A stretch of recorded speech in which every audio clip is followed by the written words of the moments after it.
Nearly all of the major Republican presidential candidates are in Iowa today. That's right. They're there to speak to voters at a key event in the Hawkeye State. Former President Trump and much of the rest of the field will appear at the Iowa GOP Lincoln Dinner tonight. It's in Des Moines.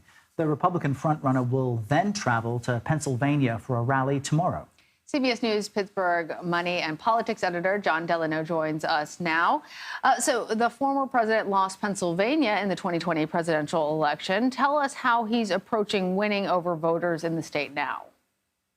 Well, Lana and Errol, first of all, it's good to be with you again. Thank you very much for having me.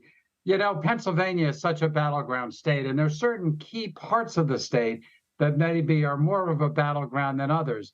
In 2020, two of our 67 counties went from Trump to Biden, and one of those counties is Erie County. And that's exactly where President Trump is going to be Saturday evening, tomorrow night at about 6 o'clock. He's speaking at a relatively small venue, the Erie Insurance Arena, which houses about 7,000 people. I've been at many of his rallies that are far bigger than that. But Erie County in and of itself is really important because Joe Biden won this county in 2020 by 1,400 votes. In 2016, Donald Trump won this county by 1,900 votes. So you can see it's a very tight county, and it has become a bit of a bellwether as to how the state is going. So obviously, President Trump wants to spend time with voters who can make a difference for him in 2024. Well, Jon, you are our bellwether, right? Because if anyone is in Pittsburgh, they know Jon Delano. So I want you to kind of dig into what you've just broken down for us. From what you know, how do moderate voters in the state view the former president's bid in the wake of what are still mounting legal troubles? We know that for the faithful, it doesn't seem to shake them. But what about folks in the middle? Well, Errol, you put your finger on really the right group to focus on, because it's really your independents, your moderates, your middle-of-the-road folks who live in suburbia, frankly, that's going to make a difference. Donald Trump is going to get his mainstream voters, his own people. They're going to come out and vote for him just as they always have, which is why Pennsylvania will be hotly contested and will be a close result. But the question is, what happens in the suburbs, particularly? What happens in the African-American community in Philadelphia, where we've seen a decrease in turnout in recent elections?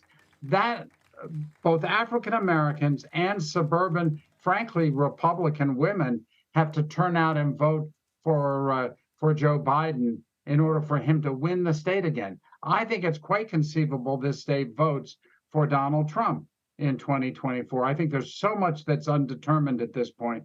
You know, you can take both these candidates, and the majority of voters don't like either one of them.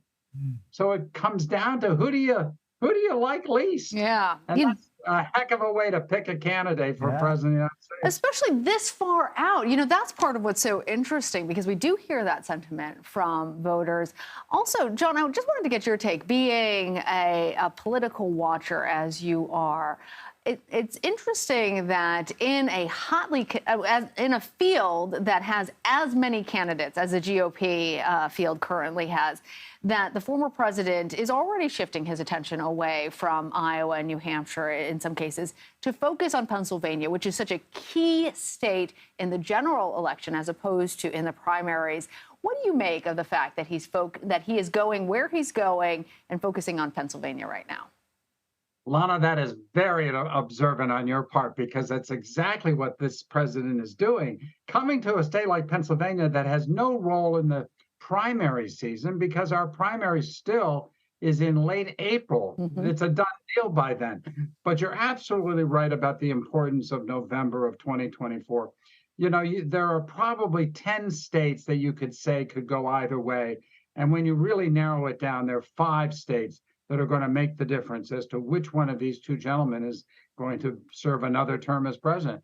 And Pennsylvania is clearly one of them. And I think Donald Trump, I've interviewed him a number of times. He's not a dumb guy. He knows his politics, just as I might add Joe Biden does. And they both know how critical Pennsylvania is. Joe Biden has been spending a lot of time in this state of late. We haven't seen Donald Trump as much lately. So I think this is the beginning of a trend. We'll certainly see him in Erie County tomorrow evening, but I think we're likely to see him throughout the Commonwealth, particularly in those regions where the margins make a difference. As I mentioned, African-American community in Philadelphia, absolutely key. Suburban voters in southwestern Pennsylvania, the Pittsburgh area, and frankly, in suburban Philadelphia as well. And then you have these two counties, Erie County is one of them, Northampton, which is back in the Allentown, Bethlehem area, back east against the Jersey border. That's another county that flipped from Trump to Biden. I guarantee you're going to see President Trump there as well. Well, Jon Delano, you got the right look. There's no tie on a Friday. You're complimenting us left and right. You are welcome back anytime. Great to have you with us today. Thank you. It's always good to be with you guys, and happy to talk politics of Pennsylvania whenever you want. See you again soon.